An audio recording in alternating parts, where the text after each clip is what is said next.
Good evening, friends, and we're continuing now with program number 72, a couple of days later.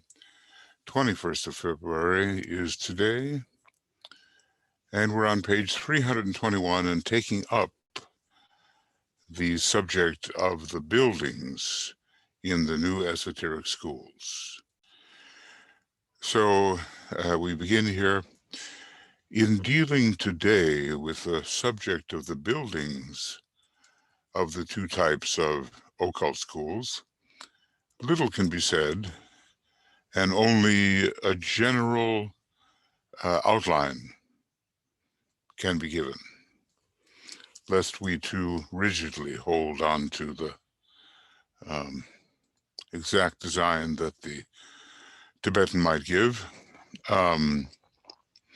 Climatic conditions and the desired size of the schools will vary greatly, and the consequent plant will vary likewise. And there's probably some elaboration going on there with this kind of ellipse. So at least we know we're not being held rigidly with regard to the format or formation of these schools. The buildings for the preparatory school will differ not so much from those of an ordinary college in the exoteric world. One rule only will be laid down, that each student must of necessity have his own separated chamber, because it's an intensive kind of work that's being done on the individual, and I think that the auras cannot be mixed, and complication thereby encountered. The type of building matters not, provided these conditions are fulfilled. I guess DK, like the Buddha, is keeping the men and women separate.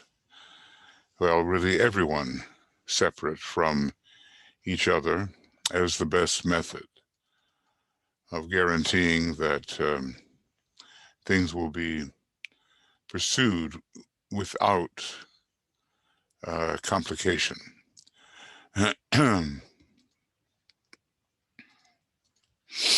Each room must be non-communicating, save with the central corridor, and must be in 3 divisions, necessarily small, yet distinct. Non-communicating. Okay. Well, that's a clear requirement. One division will be given up to the student's life and study, another to the bath, and the third will be the place for meditation, containing the pictures of the great ones, duly curtained. That has always struck me as important, because only when the image is to be rightly used is the curtain drawn aside. So there is a deep respect for the master and the presence of the master that can,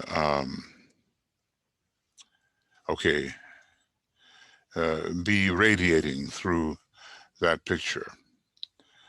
So here's the life and study. I guess I'll make it a little bit clearer. And in that manner. and another to the bath, as the whole cleanliness factor will be very important. And the third for meditation, duly curtained image of the master. It cannot be casually looking out upon the doings of the student all the time. The third division is kept for the sole purpose of meditation and will contain little save the mat on which the student sits, a couch on which he will repose his physical vehicle during certain stated exercises, and a small stool in front of the master's pictures, note the plural, on which will be found the incensor and a vase for floral tributes. So it seems very likely that there is some kind of possible esoteric communication going on between the image of the master or masters and the student. At least perhaps the master can use it for that purpose and respond accordingly. So 3 divisions as usual.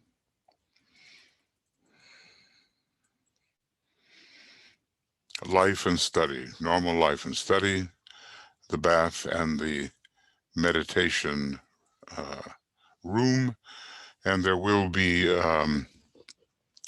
certain exercises that require lying down, perhaps certain out-of-the-body experiences. The resident teachers will reside with the students, the women taking charge of the women students. It seems that there are the resident teachers. Will all teachers be in residence? And the men residing with the male students. So like the Buddha,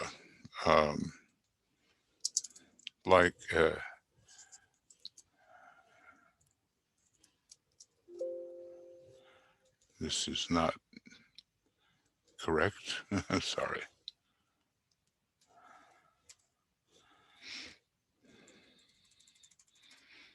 Yeah. I'll go back just a little bit to make sure that I can get the bracket that I need. Well, it is said that the Buddha kept the men and women separate. And, probably just practically knowing the result of not doing so.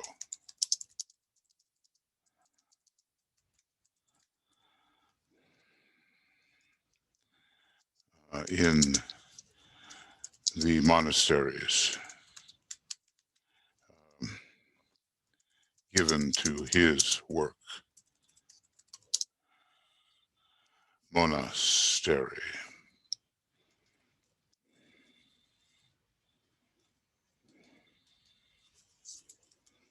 Okay.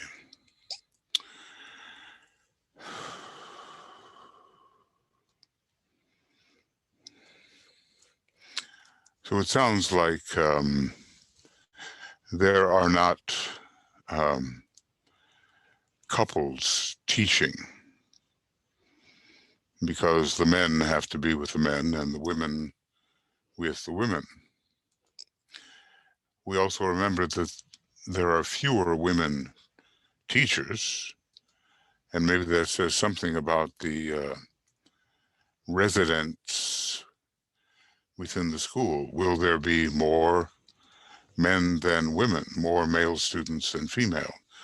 All that has to be worked out particularly and cannot be rigidly anticipated, though maybe there are hints. The head of the school, this time capital again, will reside alone in a detached house and will contain, beside the rooms in which he will live his private life, a reception room of small proportions for his work with individuals and a larger room for joint concourses, besides a shrine room for the meeting of the united body of pupils. So again, threefold.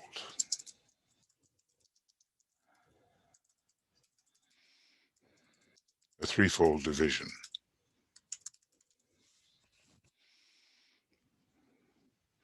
I suppose this question of being alone or being with others is a very important one. So much of occult training has to be carried on within the, as much as possible, the uninterrupted privacy of one's own consciousness, and cannot be mixed because each one of the different students or even teachers has his own process, which should not be mixed with the process of another. At least that's my understanding of this. The building now, okay, so this is the, okay, thus much for the requirements of the preparatory schools. Not too rigid on the formation or even the size, depending on climate and maybe population requirements, how many might be attending. The tendency for a greater or lesser attendance. And then we have the advanced schools, maybe somehow more rigorous in their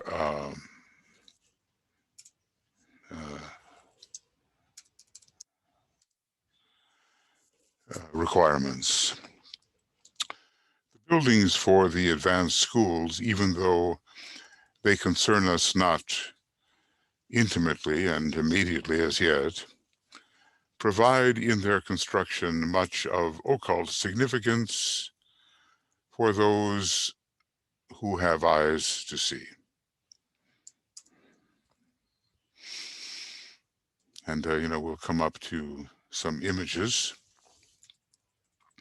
The main feature in the occult school, occult advanced school, will be the central temple of circular shape, providing for each of the pupils, and you must remember that numerically they will not be large, a private shrine entered from the rear by a closed door.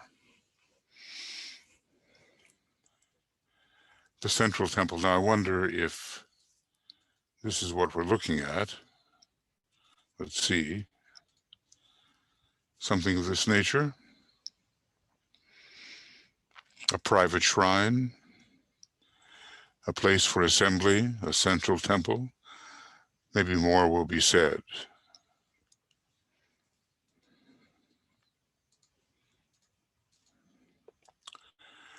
So the main feature of the Occult Advanced School will be the central temple of circular shape, providing for each of the pupils, and you must remember that numerically, always I think, that number will not be large, a private shrine entered from the rear by a closed door. So again, a kind of isolation, and having a curtain between it and the large central shrine where the group meetings will be held. Okay, maybe we get the idea here. What's important is the symbolism, and again, the kind of access. This large central shrine, and maybe what I showed you was not, well, maybe it is. Let's see. This large central shrine will have a pavement whereon will be traced the triangle. And within the triangle, the group will sit. Well, it looks like that is what we are talking about. Because you see from this one, the triangle is traced. So these appear to be shrines and not really rooms for private living. So it appears. Okay. So this large central shrine will have a pavement whereon will be traced the triangle. And within the triangle, the group will sit. The three spaces outside the triangle having tables. That's what they were, those rectangles, whereon will be found various symbols and a few of the fundamental books on symbols, and some large parchments whereon cosmic symbols will be portrayed. And will these symbols in some way convey knowledge of the divine plan?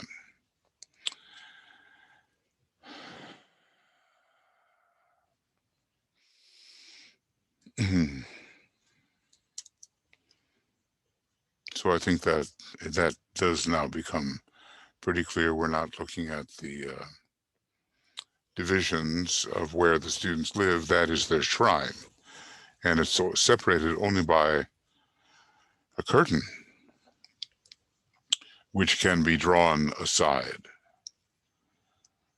having a curtain between it and the large central shrine.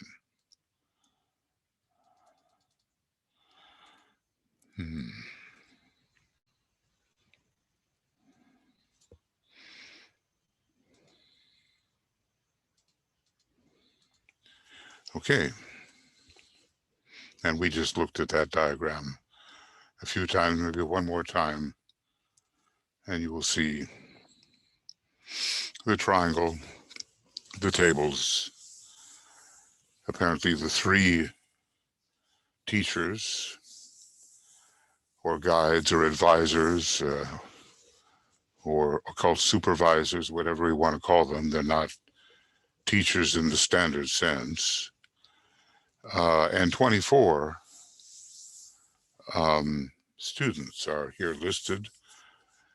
Interestingly, the number of Shambhala, and 9 tables, somehow, I wonder, indicating important aspects of the 9 initiations. I just offer that as a speculation.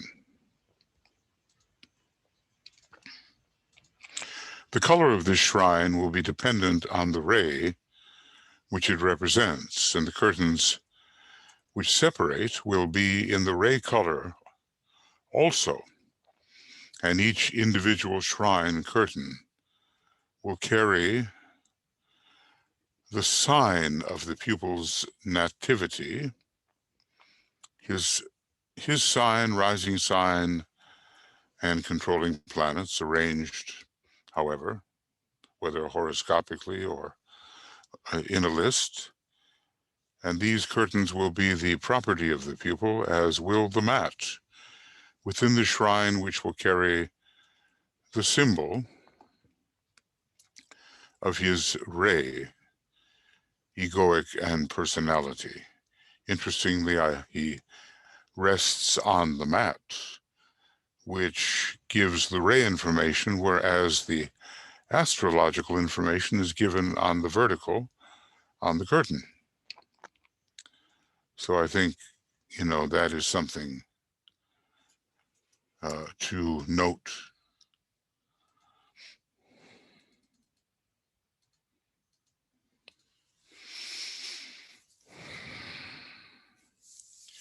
And each shrine, I suppose,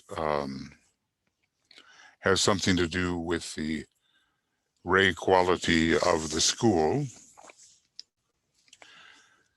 Whether complementary colors are there, I don't know. But if it's a second ray school, it will be an indigo shrine. And the indigo will be basically in the curtain, characterizing the curtain. And the nativity, his sign, rising sign, and controlling planets, I suppose at least the esoteric planets will certainly be included, maybe along with the ordinary planets, especially the esoteric ruler of the rising sign. And sometimes the exoteric ruler of his sun sign can be combined also with the esoteric ruler of his sun sign. So, it depends on what will be considered his major controlling planets. Maybe they will also be ray rulers. They will be planets which convey his major rays. Jupiter would be important for second ray souls, and Saturn for third ray souls, and so forth. But this is another distinction, isn't it? The way of approaching in the central shrine will be dependent upon the kind of school which it is.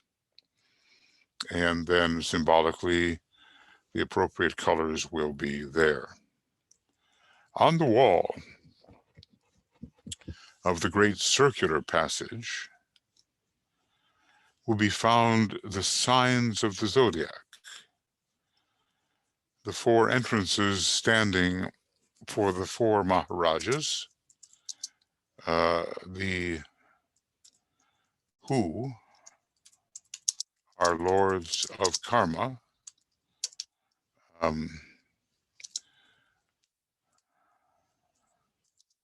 solar systemically. Maybe could be that each one has a reflection somehow with respect to the particular planetary scheme. But anyway, the four Maharajas and the three Lipika lords are found in our solar system. The four Maharajas positioning themselves at the four corners, or in the form of a cross. I guess we can read more about that in terms of a treatise on cosmic fire.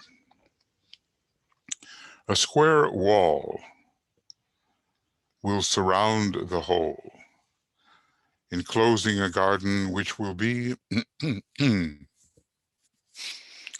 the care of the pupils themselves. There will be but one entrance through this wall on the northern side. Let's see if there is indicating that. Yes, no. Yes, here it is. But one entrance, and here will be found the gardens. I guess keeping the pupils grounded,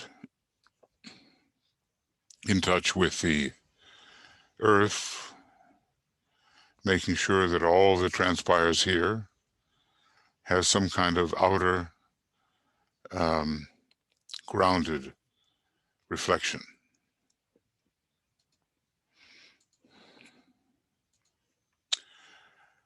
So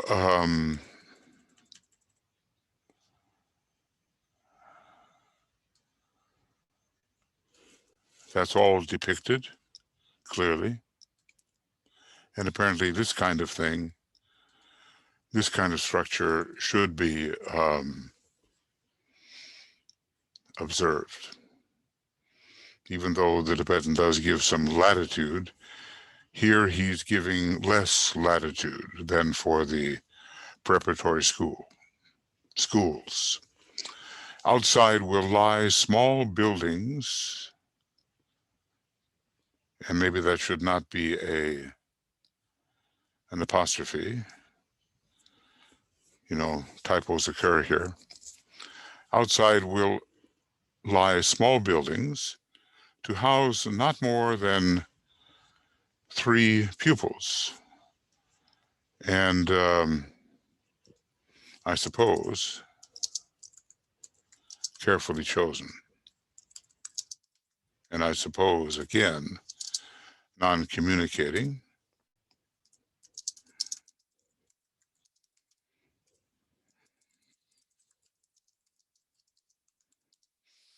And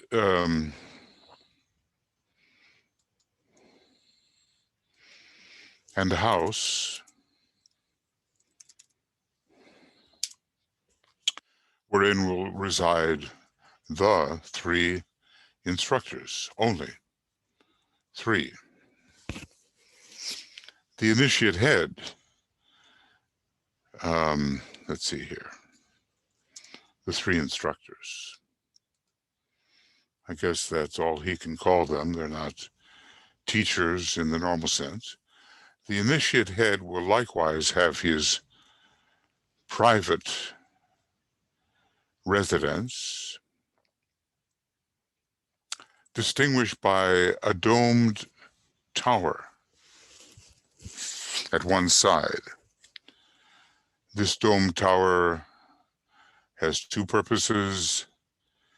It is the place for astronomical and astrological instruction, and will have the latest appliances of science for the study of the planets and the microcosmic life, and will also serve as a secure shelter for those pupils who can consciously leave their physical bodies and function elsewhere on the physical plane.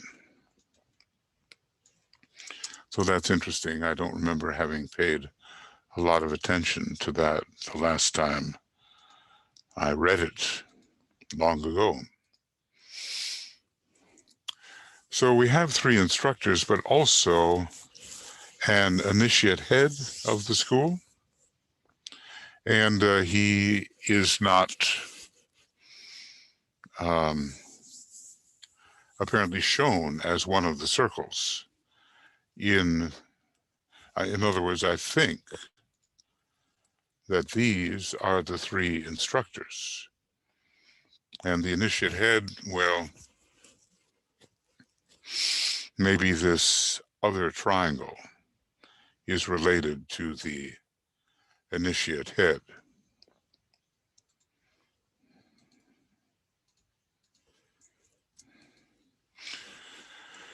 And by the time these schools begin to appear, could be centuries for some of them, probably the apparatus for astronomical, astrological, and microcosmic instruction will be extremely advanced compared to what we have now. This is all I can give as yet. Record, watch, and await the hour when the ideal will materialize. And, later in Rays and the Initiations, he tells us, well, it'll be a long time before such schools as I discussed in Letters on Occult Meditation, which is what we're reading now, actually do begin to appear. Especially, I would say, the advanced schools. So again, we can't put the cart before the horse. We have to build carefully, attentively towards this eventuality, which will bring through the banded esoteric organisms great light from the hierarchy. Now, maybe later he will say something about the church organisms or the church organism and the Masonic organism. He seems to be working particularly excuse me, with the banded esoteric organisms. Okay. Well, we can let our imaginations roam on these matters.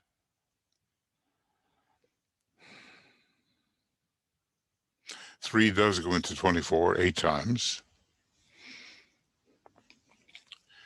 And three, the ninth is the home for the three instructors, and then the 10th is the home for the head of the school.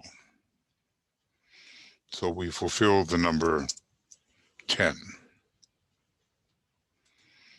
in the structure and design as anticipated by DK.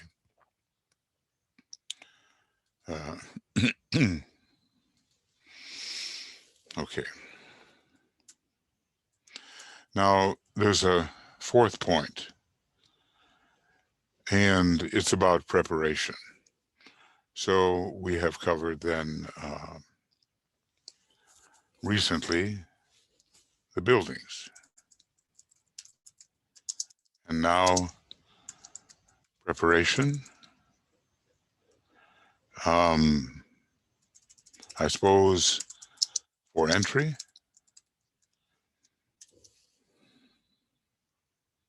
Okay, I did a little bit of looking up here, and basically the fourth point is going to tell us about the curricula, especially for the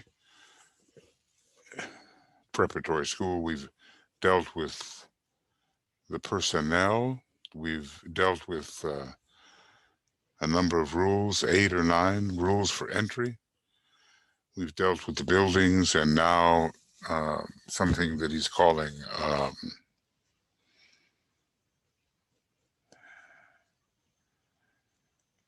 the grades and classes.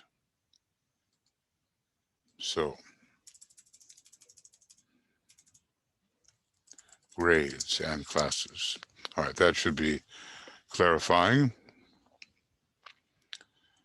And, some work has been done to see for the preparatory schools, or schools that prepare for the preparatory schools, how they can be entered, what kinds of curricula there will be. So let's take it a little further now. Getting near the end. The grades and classes. Okay.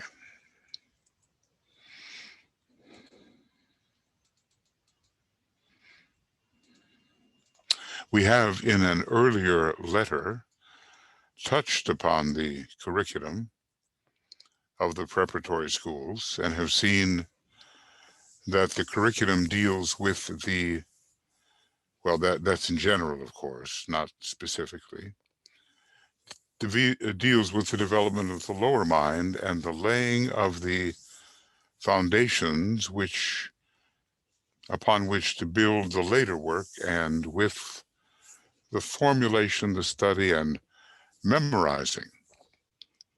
Note that word, which is so much discounted today. Memorizing of the theories and occult laws upon which the true occultist will later base his practical work. So theory before practice, and we discover even now that we're reading a treatise on white magic. There's so much that is theoretical, but he says that if we pay attention to this theoretical basis, then when he can actually give instruction regarding practical magic, we'll be much more ready to absorb it and to make rapid progress.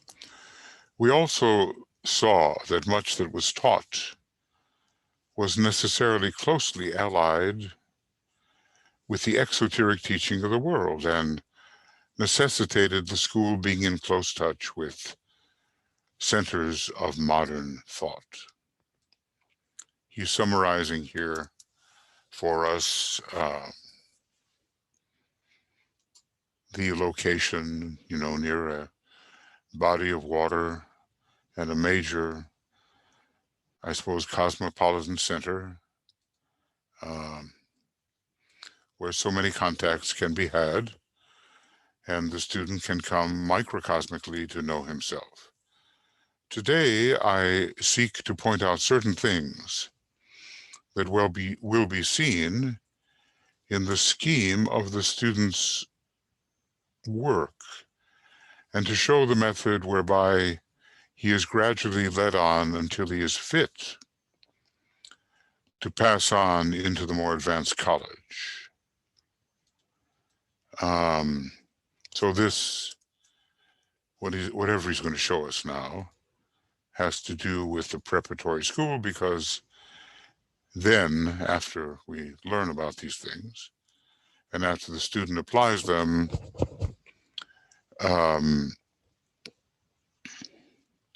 he can pass on to the advanced, and notice he calls it a college, to the advanced school of meditation. Okay, so the very first thing, the times of study, the types of work, the transformation of potential faculty into active powers through practice. From potential to actuality. This is what we're going to experience when we go into the advanced schools. So I'll put these in, red. I do that sometimes for first ray issues, but also when I want there to be a special noting of what is said. DK is very much presenting numbers to us, and his structures have to do with numerical appropriateness and numerical symbolism. So now the times of study.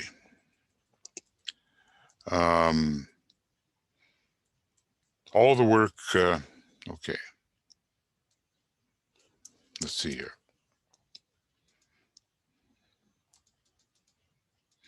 All the work of the school will be based upon an occult knowledge of times and seasons, and thus a very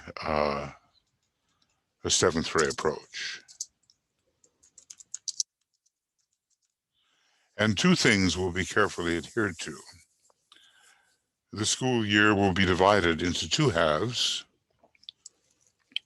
One half wherein the pupils are strenuously acquiring knowledge, that period being that in which the sun moves northward, or the earlier half of the year.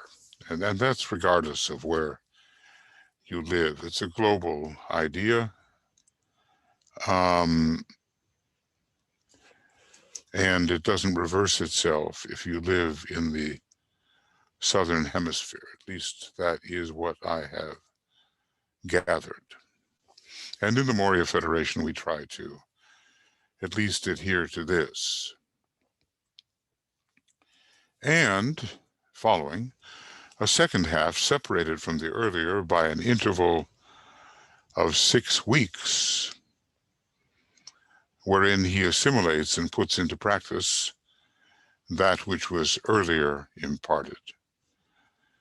I don't know how well we've done with that yet, but people do take out assimilation time. And during the earlier months of the year, okay, well, let's keep these distinct.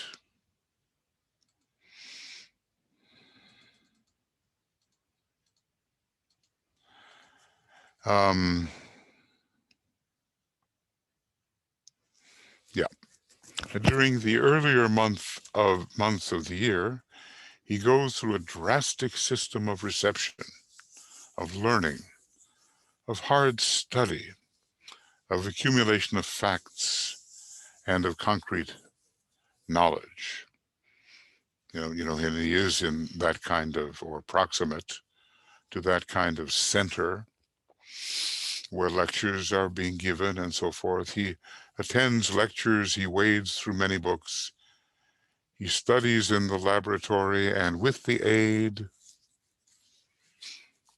of, well, you know, whatever it will be then, the microscope and of the telescope, he widens the range of his vision and builds into the mental body a vast store of scientific data. Clear enough.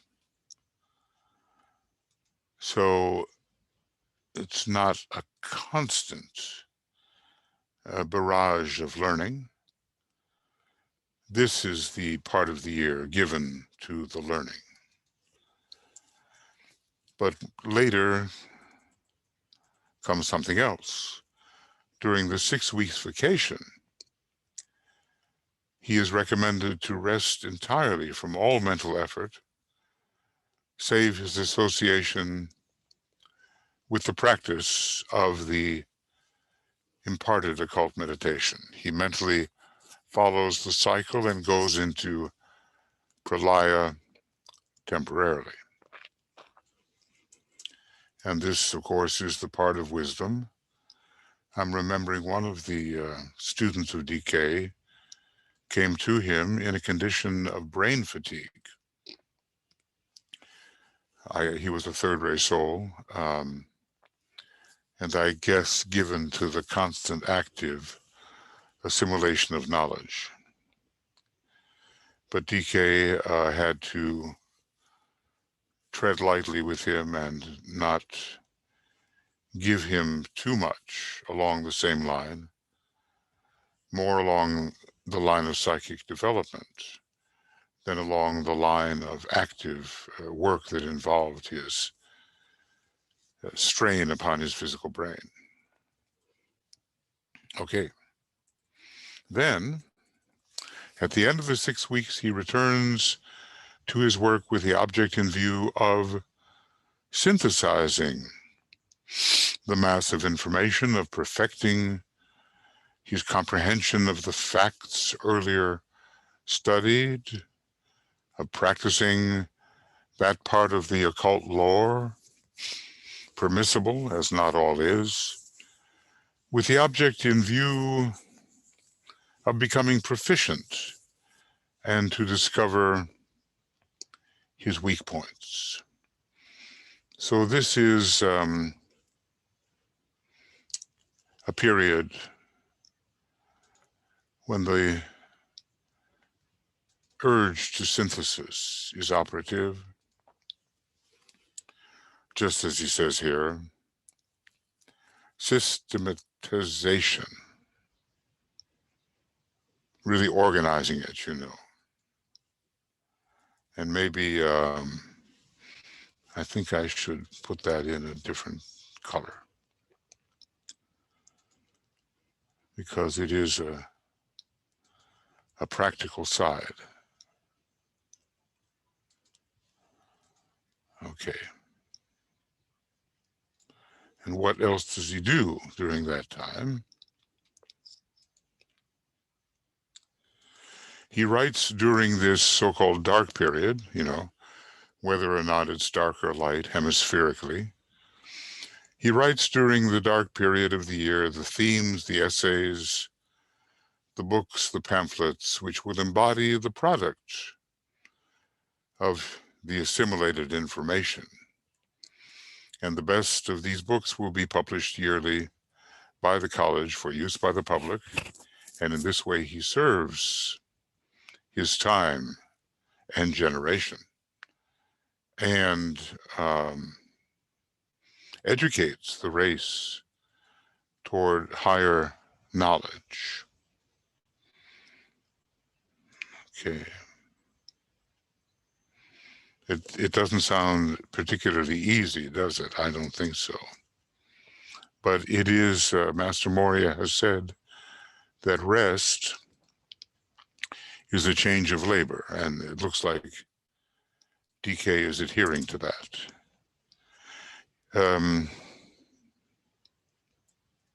Let's see. Is that a 1? And is this a 2? In exactly the same way, his studies each month will be so arranged. Everything extremely orderly, it seems.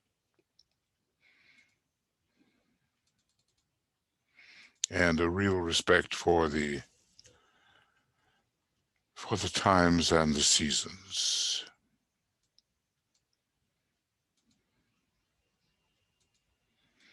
Okay.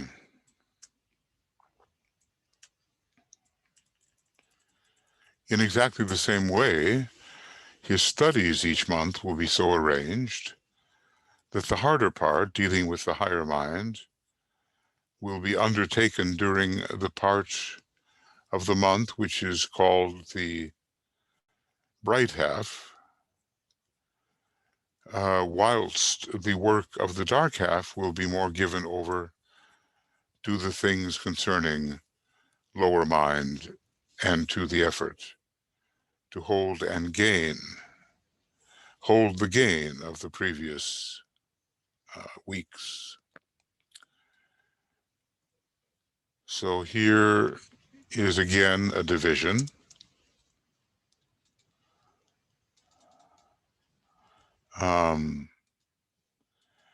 And then I suppose from the full moon, maybe, I'm not sure about how the month is determined, but maybe it's simply the month and maybe it's part of the lunar cycle. Whilst the work of the dark half will be more given over to things concerning the lower mind and to the effort to hold the gain. It looks like this pattern is going to follow us all the way through. I guess we can never say that the Tibetan's work is not highly organized. The Society of Organized and Illumined Minds, that's what the hierarchy is called. Each day will be likewise divided into set times, the earlier hours being those in which the more abstract and occult data will be given, and the latter part of the day being given over to a more practical type of work, you know, like maybe, among other things, working in the garden, and if there are things that just have to be handled on the practical plane, and the latter part being given to the more practical work. Everything is divided. You begin to wonder whether the hours of sleep themselves are not divided in this way once they can be managed consciously. The basis of all occult growth is meditation, or those periods of silent gestation in which the soul grows in silence. We might say higher consciousness grows in silence. Therefore, during the day, there will be for every pupil in the school 3 periods of meditation, at sunrise, at midday, and at sunset. Now, in the Arcane School headquarters, we used to observe this.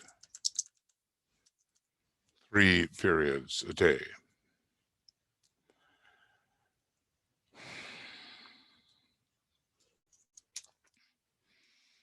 They were not long meditations, maybe, 15, 20 minutes each, and they were group meditations. During the earlier part of the pupils' attendance at the school, these periods will be for 30 minutes each, okay? Later, he will give 1 hour to the practice of occult meditation 3 times a day, and during the final year, he will be expected to give 5 hours a day. Final year, we might say whatever is the final year for him or for her, he will be expected to give 5 hours a day to meditation.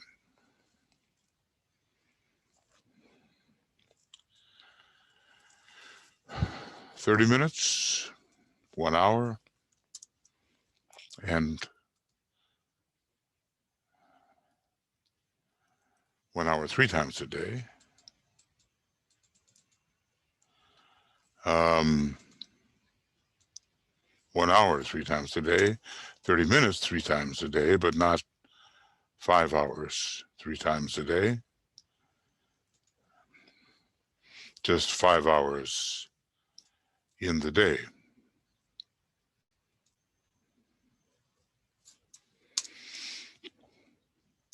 Now, we don't know how long the student will actually remain in the school.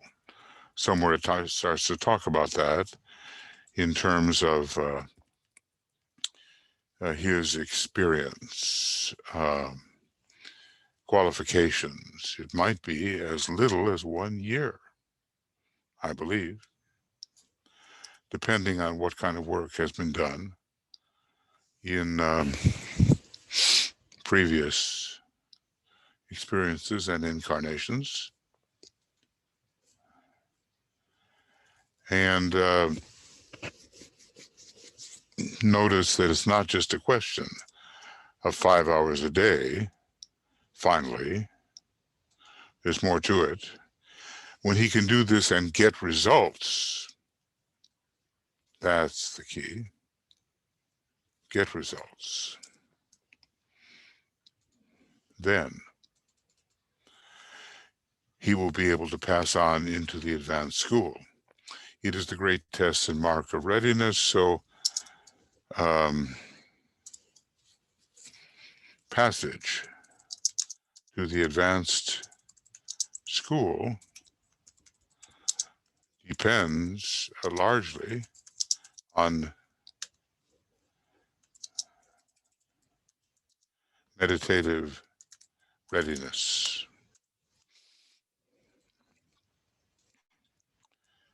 Another, I think, important point.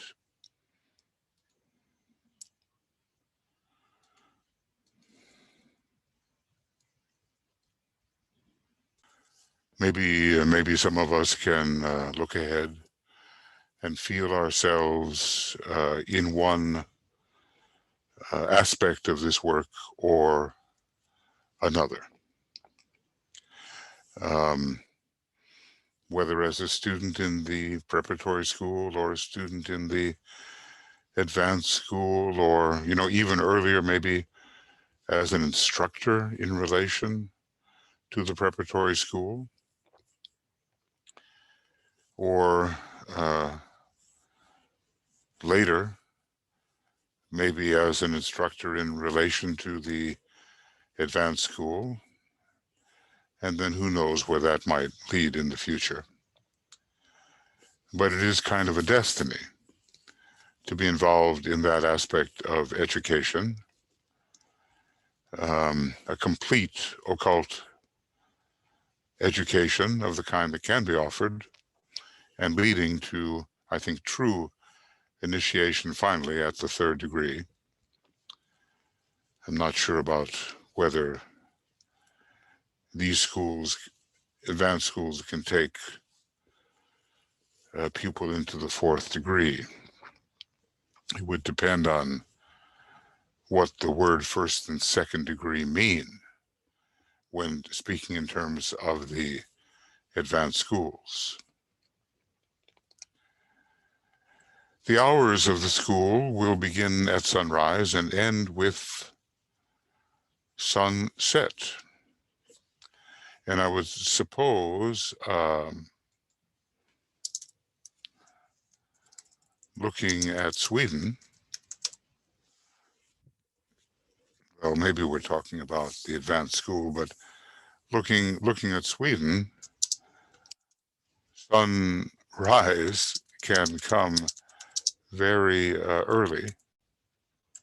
very late rather, in the winter, and very, very early in the winter, and much earlier and much later in the summer. So again, we'll have to see what kind of what sunrise and sunset mean to the places where these are being established. Of course, Sweden is the extreme northern school, and we don't know where in Russia that school will be and how far north it will be, but most of the other schools are more within the range where sunrise and sunset are at moderate hours. After the sun sets, and for 1 hour after each of the other 2 periods of meditation, the pupil is permitted to relax, take his meals, and recreate himself. So it's certainly, it's a quasi-monastic life, and maybe even, I don't know, more rigidly upheld than even the work in modern nunneries and monasteries and so forth, although those are pretty strict even now. So the hour of the school begin with sunrise and end with sunset. Now that will, as I say, extend or abbreviate those hours depending on where we are. And there's a lot of work going on in the first part of the day, where the intensive study and the packing in of the information is expected to occur. So, winter in the northern climes is still a very important time. And when I say winter, I mean, the northern winter from Capricorn towards Cancer and so forth. Adaptations will have to be made, I'm sure. And these schools will function in relation to each other, and they will find out from each other what really works. All pupils are required to retire to rest at night by 10 o'clock after 30 minutes of careful revision of the day's work and the filling in of certain charts that go to the completion of the record. I'm getting again the impression of a very rigorous process, aren't you? A lot more than we could probably withstand at the present time in the kind of environment in which we currently live, globally speaking. After 30 minutes of careful revision of the day's work and filling in certain charts, there is rigor. And when DK uses the word rigid and applies it to discipline, we can already see how in the process of the new schools, it will be applied. I suppose the seventh ray will be more prominent and people will be able or inclined to fulfill it. And maybe a seventh ray equipment in the individual student and also in the instructors and so forth will be an asset to the kind of life in the school. The length of the pupil's stay in the school depends entirely upon the progress made. The inner powers of assimilation and the outer life of service. And it depends, therefore, upon the point of evolution at which he enters the school. Well, this gives us flexibility and shows us that there's no cut and dried formula that can be applied equally to every student. It will depend entirely upon the progress made. So the time equation, again, is in our hands. The inner powers of assimilation, because we can be exposed to many studies and many beneficial exercises and still not assimilate as we should. And the outer life of service, maybe that outer life of service will call for still deeper type of education to enhance the service.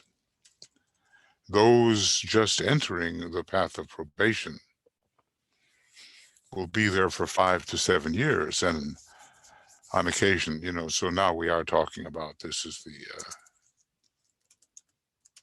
preparatory school. Those entering the path of probation will be there for 5 to 7 years, and on occasion even longer. So, that 42 year requirement, you must be under the age of 42, has to be taken into consideration.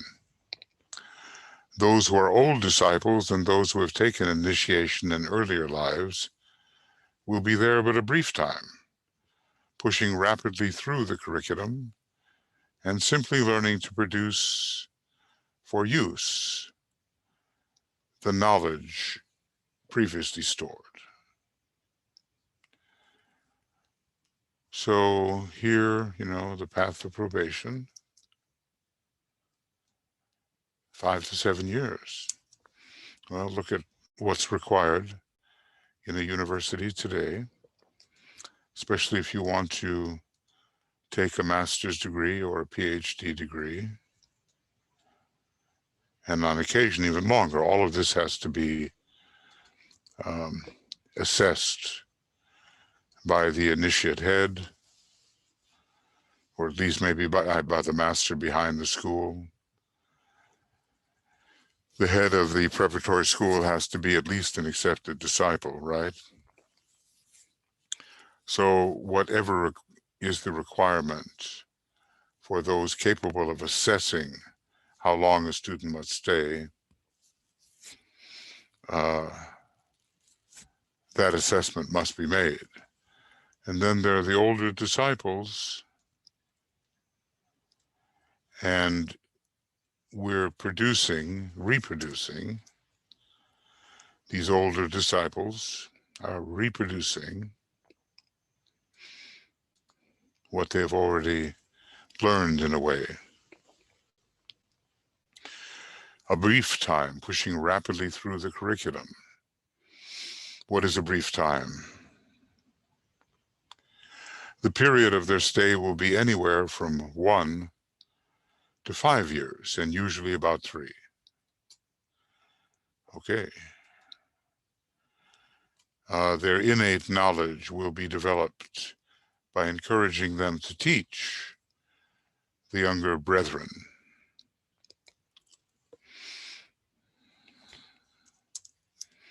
And that even is operative in present universities. Older, more accomplished students teach those in need of some tutorials. But from 1 year to 5 years, and usually about 3. So a significant portion of the life is given to this kind of education, even if one is an old and experienced disciple, older.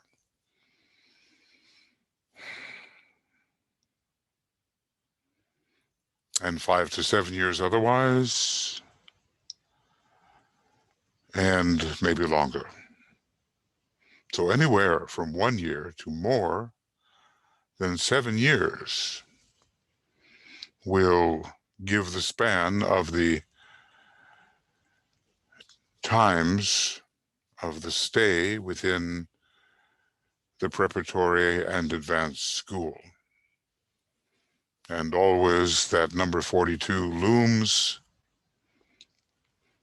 as a number that cannot be crossed.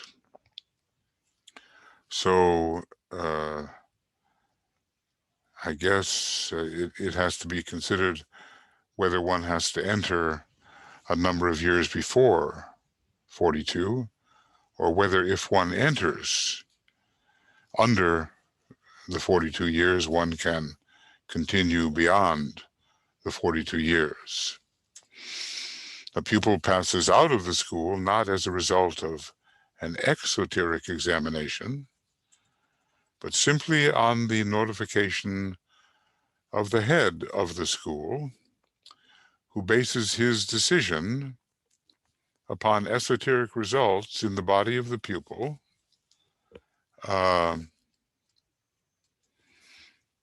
if the head is clairvoyant, or failing that, in communication with the resident, accurate, clairvoyant, found in association with every school. One would hope also that by the time this kind of education is undertaken, there would be no ambition that I must pass into the advanced school, but there would be a great trust in the decision of the head of the school and the clairvoyant, who would be able to assess readiness. So the esoteric results are what really determine the passage out. There was another point we had earlier.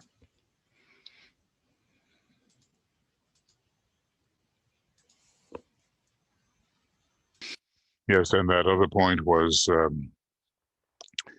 that when the student is meditating for 5 hours a day and can get results, of course, which would be noted by the clairvoyant head of the school, if he is clairvoyant, he or she, and certainly by the resident clairvoyant in cooperation with the head of the school. So that's a great test for readiness for the advanced school, plus, of course, the assessment here by the directors. Okay, and so basically, what are the standards? The clarity of his auric colors, the tone of his life, the key of his vibration. This is what determines, as assessed by the clairvoyant, and if the head is clairvoyant, or maybe by advice from the master, whether a student may pass out. Regarding the types of work, I'm remembering some attempts to create schools of this nature were undertaken perhaps prematurely.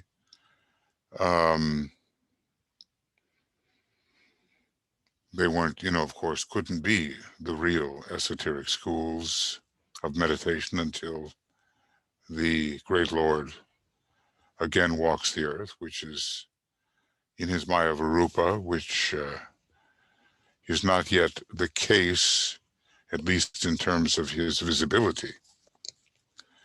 And then the types of work.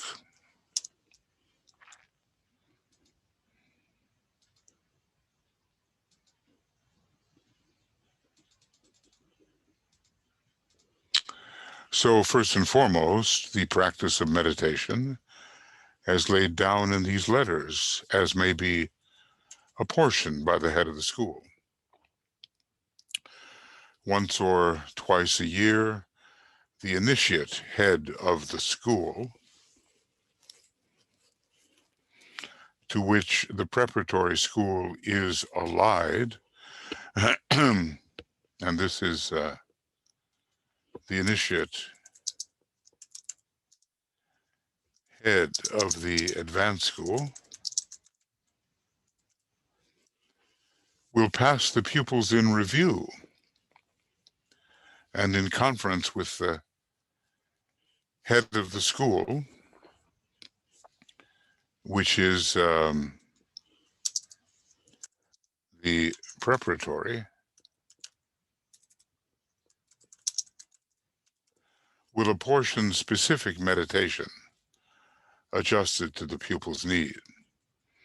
And once a year, the master responsible for both schools will likewise pass them in review and communicate to the head, whichever head, any necessary adjustments. I can only ask yourself and myself, are we ready for such rigorous training?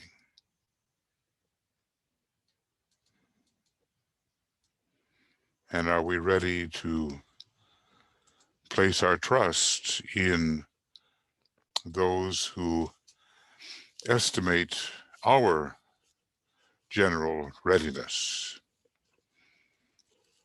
So not only will the head of the preparatory school and the initiate head of the advanced school be in conference with each other, but the master, who is the head of both schools, will be in conference with both of them. So all is under very strict supervision, clearly. Now, further, I would remind you that the relationship of a master to a disciple is a private one, and though he may be in constant touch with his pupil privately, this affects not his official review of the united auras of the school group. So we would say again, the emphasis upon the group. DK was trying to do that, but he had to bring his students to the point where they could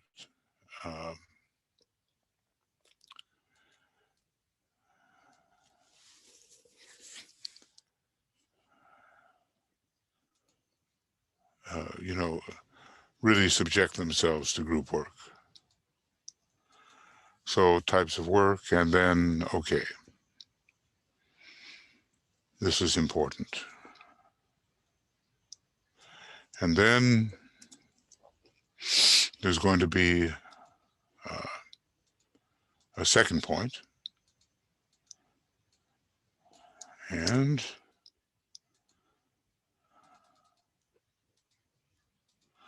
a graded scientific study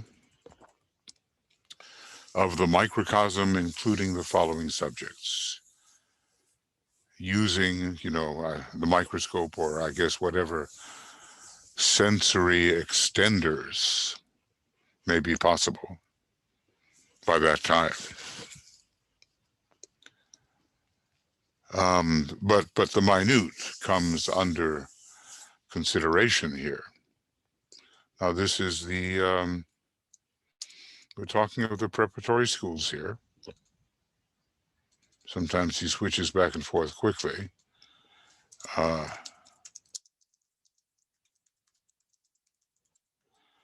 microcosm, that would be the first, and these subjects, I think we can see the value of every one. Certainly the physical vehicle in detail, and then the origin of different groups qualified by different rays and forms in different parts of the world, the ethnology, and DK has given more than enough for us in the beginning anyway to study the etheric body. Who knows what will be available by then, and vitality and magnetism, and then of the earth itself and of the different kingdoms, the subhuman kingdoms, important for our relations with these other kingdoms, and the study of the history of man, given, I think, so much in the secret doctrine in a reliable way, and the laws by which the microcosmic body must function. We could go into any one of these, but I think the justification for them is clear. These are still considered to be microcosmic studies, and even the planet is, we're studying the microcosmic aspects of it. And then there's more, because even in the preparatory school, there's a widening of these studies. We might say even in the preparatory,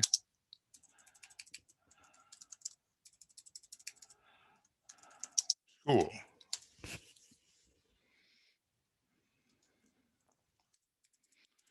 So, so much that is theoretical may be approached, but it will be rendered practical later. The study of the laws of electricity, it's part of Fohat, part of Brahma, part of the personality of the solar logos, and of the solar logoic radiation is prana, and the astral light in which there must be a reading of history, and then extending into the solar system and beyond with astronomy and astrology, and the study of the descent of the different beings, maybe through emanative process, and the place of the human hierarchy, either the fourth or the ninth, however we seek to count it, and how it came to be, and where it's focused, and how it is uplifted, whether through the solar angels or through its own aspiration, and the huge study of the parallel evolution, not generally visible on the outer plane, but beginning to be visible on the subtle planes, and the 7 laws of the solar system, and these are some of the psychic abilities found on the plane of mind, mental, higher psychism. So, we get into some of these things in the Mori Federation, but naturally the depth has to be still limited. This is considered macrocosmic. And all of these have a place in the new studies. The mind is the great creative agent, and to be successful in meditation, the different aspects of the mind have to be brought together so that they unite. 3 minds unite, even 5 minds unite. The mental plane is where the master is said to really contact the student. The laws of fire. It sounds even higher. And I'm not quite sure what he means by that. But certainly, we are extended from the divine flame and held by the thinnest thread of Fohat. All of the types of devas, Agni Shvatas, Agni Suryans, Agni Chaitans have their own laws and are parts of Agni. So we might say here aspects of Agni, who is the solar logoic personality in one of his higher forms of expression. But of course, we could take that all the way up and beyond the solar system. The study of the causal body and the equipping of the causal body, and he, cosmic fire gives much for the nature and equipping of the causal body, egoic lotus. The study of the great fifth principle, which brings the factor of will through, and which is so important to man as he attempts to become an enlightened being. And then, of course, these healing techniques that involve color and sound and the practical occultism. So you can understand, we make a little attempt here to go into what Master DK has done with respect to releasing information on these things, but by the time all of this is possible, even more will be prepared, and his third installment will be available, we trust, and much more information will be present. And then we, seem to be into macrocosmic studies here, even though we cannot really wield them in any practical way from the preparatory school. The study of spirit matter, it's like the study of the entire, excuse me,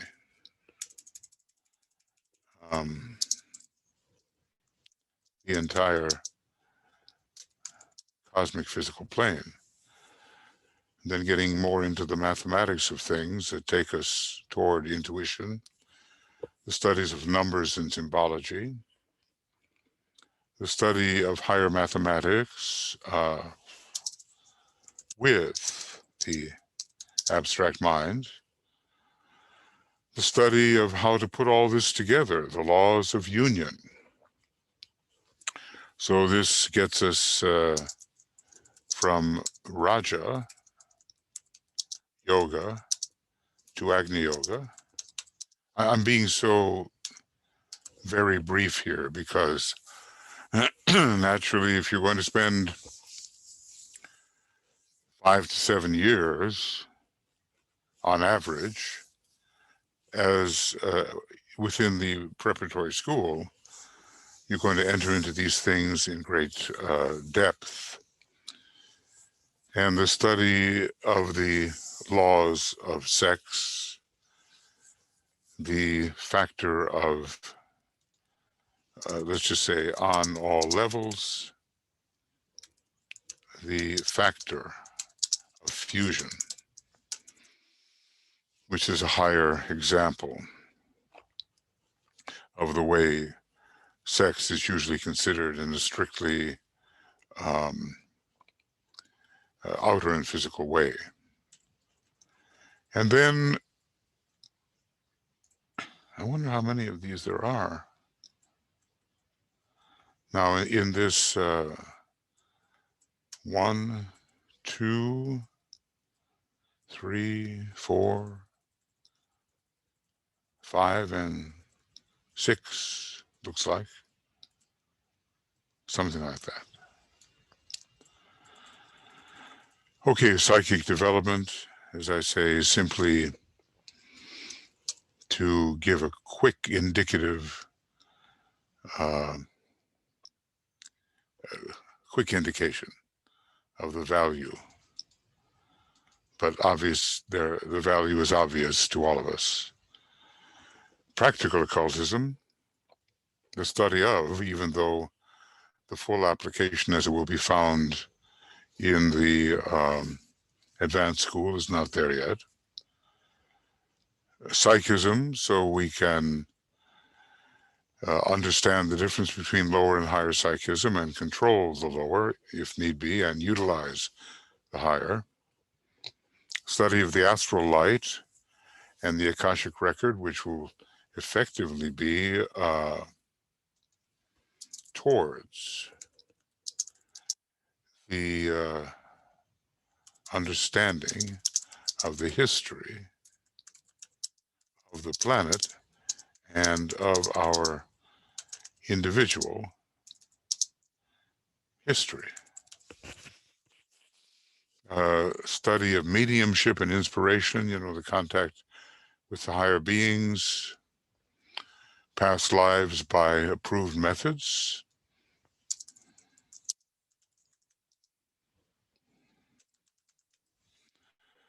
and, well, just in general, to extend the relationship between the microcosmic centers of the individual and the macrocosmic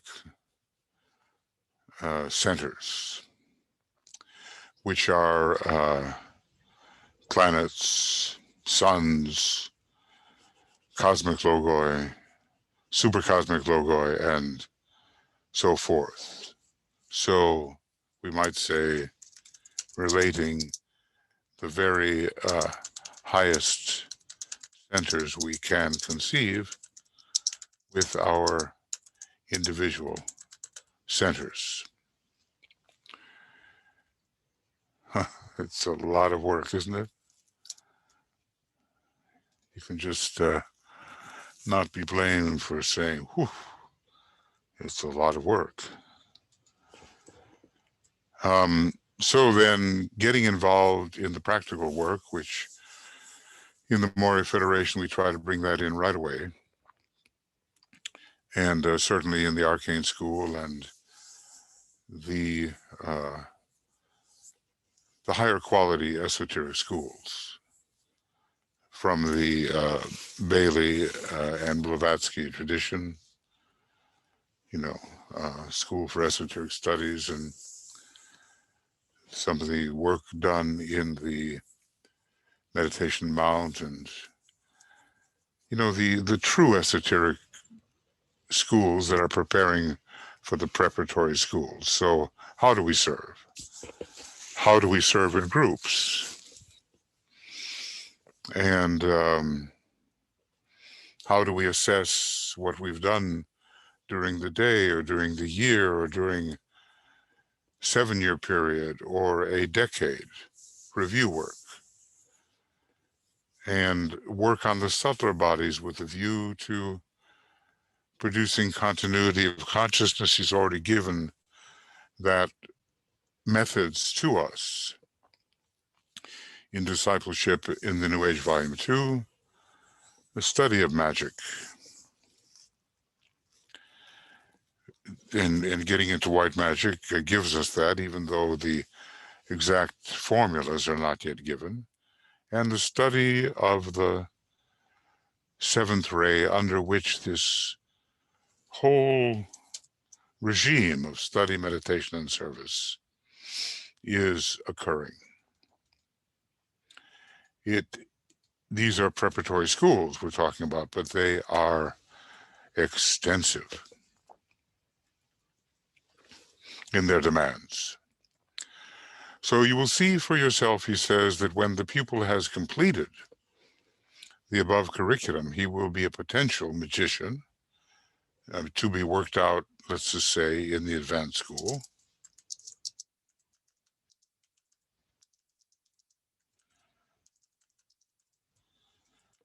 And will be a member of the Brotherhood of Light in embryo. Should we say, some kind of initiate, of probationary initiate. He will be equipped and ready to pass into the advanced school, where he will be trained in using the knowledge already acquired, where his centers will be scientifically developed by the initiate head and by the master in back of the advanced school, so that he will become a conscious psychic of the mental type, where he will be trained to contact and control the lesser evolutions, the elemental evolutions, we might say,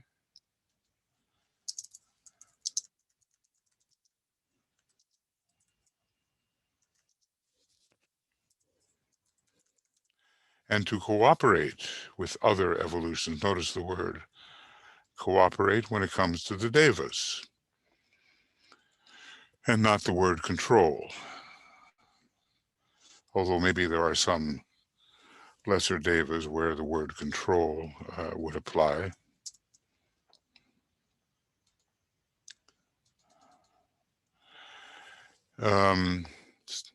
Other evolutions such as the devas, and where all his bodies will be so aligned and adjusted that he can, at the end of a period varying from 2 to 3 years, be ready to stand before the initiator. And it seems like Sanat Kumara. I could be wrong there, but it seems to me that it will be. So all of these things will be developed in the rigorous training of a preparatory school, lest we underestimate what a preparatory school of the future really will be. You may have noticed that inside the blue circle in the map, which has to do with planetary hierarchies and hierarchies within our planet, that even probationers are included. So then to become a member of the Brotherhood of Light in embryo, okay, that is quite possible.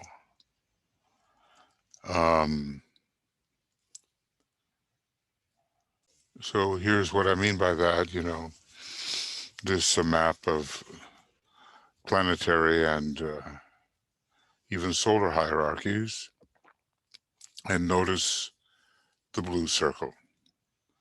And within it, we do have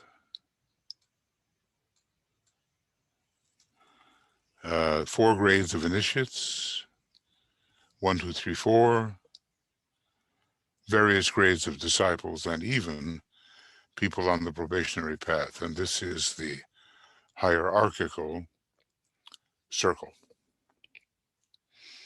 Okay.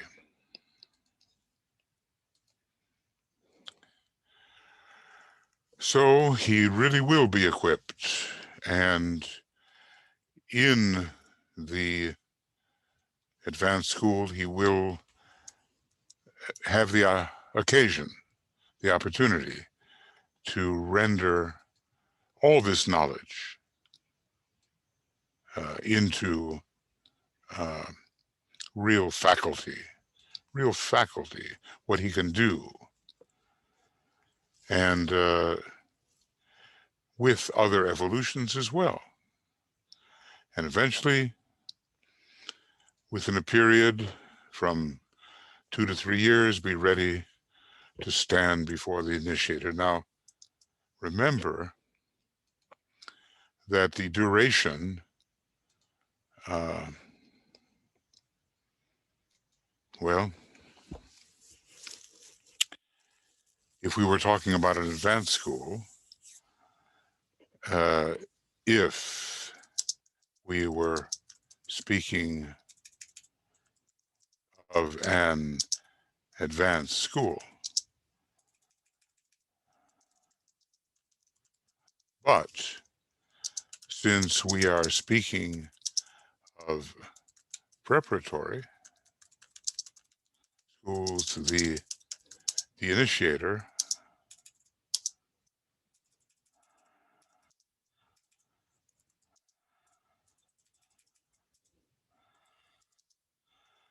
is the Christ or the Bodhisattva. Now, you know, if we're talking in the age of Capricorn, that Bodhisattva will probably no longer be the Christ. It will be the Master KH. So, you know, the possibility of taking the second degree, let us say, will be here. I wonder about the first degree and whether the preparatory school trains for that as well. Maybe. Okay, so this is the future. And from 2 to 3 years, let's see, 2 to 3 years into a 5 to 7 year period, which is customary. But some highly trained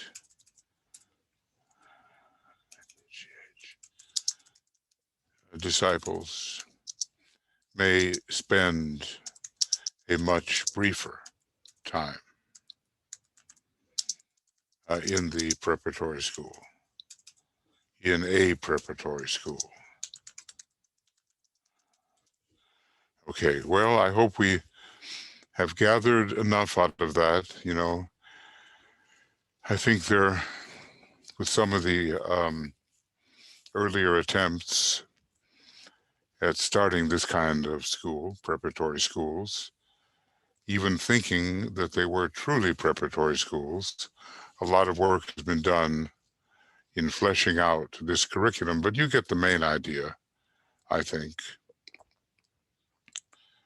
of what is involved: practical work, psychic development, a synthesis of knowledge, the study of the mind, the macrocosmic studies, even if not applications, and the microcosmic studies, even involving aspects of the planet. Well, that's number 2. These are the types of work. Okay. And now we come to a point that you can see I'm quite determined to finish this section of potencies becoming powers, or potentials becoming actualities. That's what we are talking about. The third type of work is based on the preceding curriculum and deals directly with individual development, which is, after all, the main purpose of the preparatory school. So this is practical work within the preparatory school. The aligning of the bodies with a view to egoic contact. A definite, a preliminary necessity. The building of the Antikarana, which is considered advanced work in the Arcane School and in the Moria Federation. The building of the Antikarana and the development of the higher mind. These are things that can be done. The development of the intuition and the definite spiritual awakening of the pupil, and this requires buddhi, and the study of the pupil's vibration, ray, color, and tone. So many are into this even now, are studying this even now, and ascertainment will be possible in the new esoteric schools of meditation, let me just say, and the conscious refining of all bodies, beginning with the physical. And note, we begin with the physical. Note, we begin with the physical body. So all the following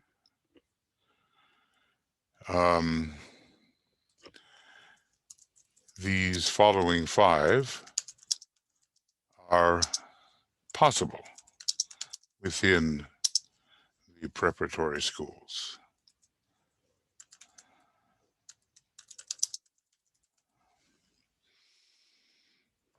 And certainly, it's a great preliminary to align the bodies with a view to egoic contact. I mean, schools like the Arcane School and School for Esoteric Studies and the branches of the Arcane School and Mori Federation, they all deal with this aligning of the bodies. Achievement begins with alignment, and in a way it ends with alignment too. And the Antikarana work is, to an extent, considered possible even now. How many of us have really done this? Engaged in making that rainbow bridge. And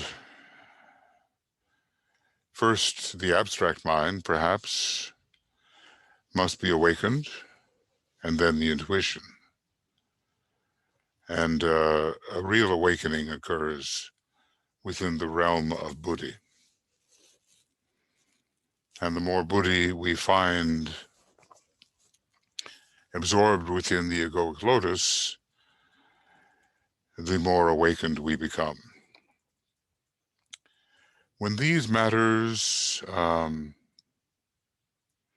duly studied and all acquired knowledge put into practice, all of it, huh? Because some of it is very theoretical, the inherent powers of the soul will become conscious powers. And we do look for practical results, even when dealing with the preparatory schools, even though venturing into the real occult lore and making so much that is theoretical practical is more a task undertaken in the advanced school. Above all,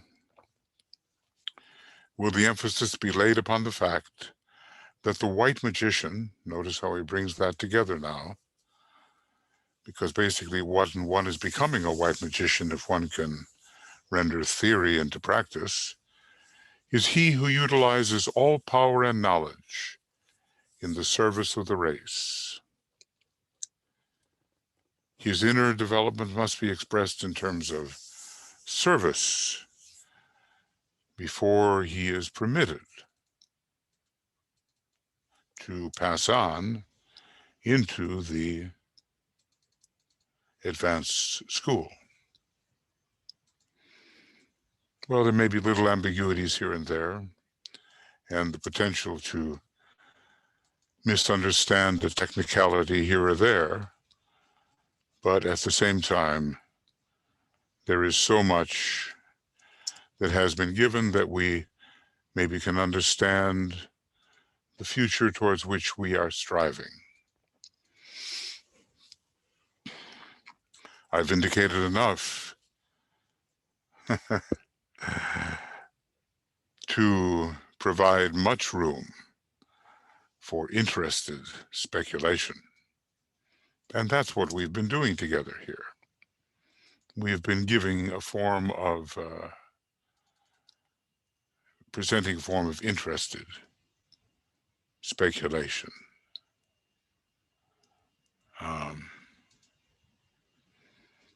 And I have to be careful here because it won't show up, okay? Well, friends, scratching the surface, in a way, we have completed a video commentary of this book, Letters on Occult Meditation, or maybe completed what I can say at this time. Maybe starting all over again from the beginning, I would find more and different to say. But having to observe some kind of time-space schedule in the individual life, one does what one can in the time and space in which one finds oneself. It's an extraordinary book filled with what we might at first tend to call fundamentals, yes,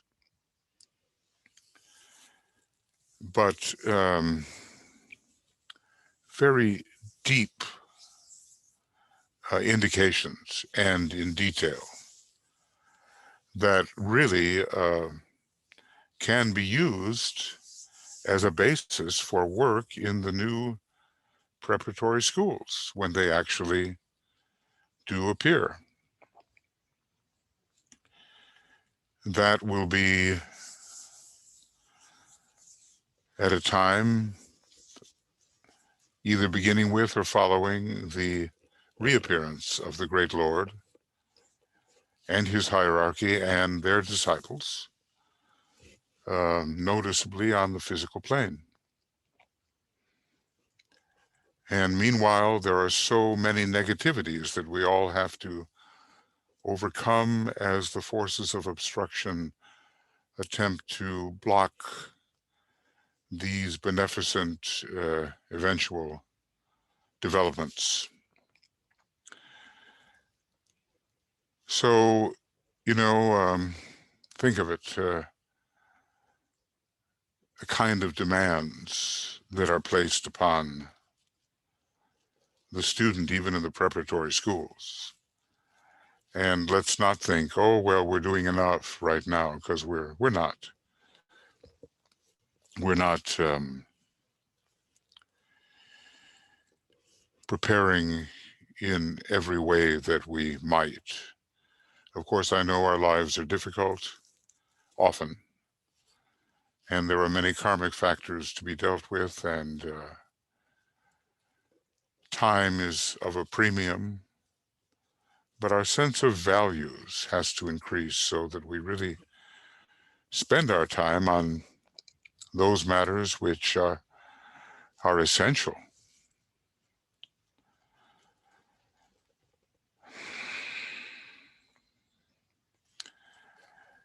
And this book is essential.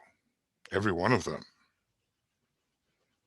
carries some of the essential, and in their synthesis, we have a huge presentation of occult technology, occult knowledge, occult techniques. We can't do it all, and we can't, our minds cannot range all over the planet and try to do everything. We have our limitations. But getting the big picture, we can do something. And I would just encourage everybody who gets this far in the reading of the book, the study, and maybe the use of this video commentary, to intensify your study and intensify your meditation. I try to follow my own advice, and to find ways to express what you have learned in really effective service. And who is to tell you what that service might be? It can be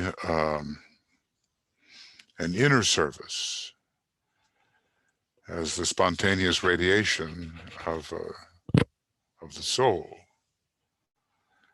It may be more practical outer service. There may be a combination of the two, but you will, if you ponder it, you will know what is of real value to the time and place in which you find yourself.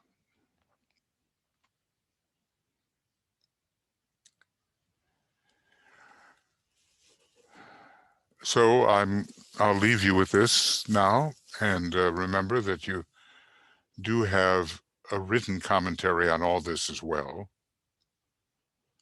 A written commentary that is on the new esoteric schools. As far as the video commentary goes, it covers the whole book, and we have some 72 programs, I think. I'll check it.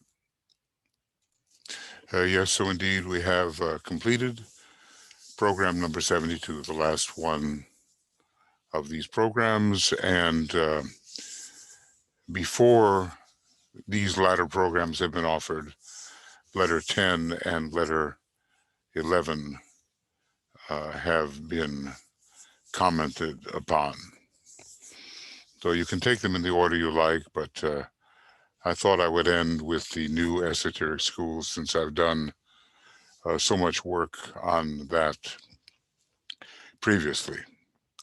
And I would just like to say to everybody, lots of love to you from Tuya and myself and all the communications group, and many blessings, and the opportunity for real progress in these matters, and thus facilitating progress and service does lie not only ahead of us, but is immediately available. So let's take advantage of all that has been offered to us and intensify the point of tension at which we work and intensify the effectiveness of our service.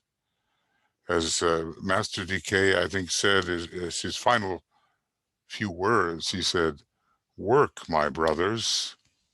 Okay, the work has been laid out for us. We'll see you soon in some other way.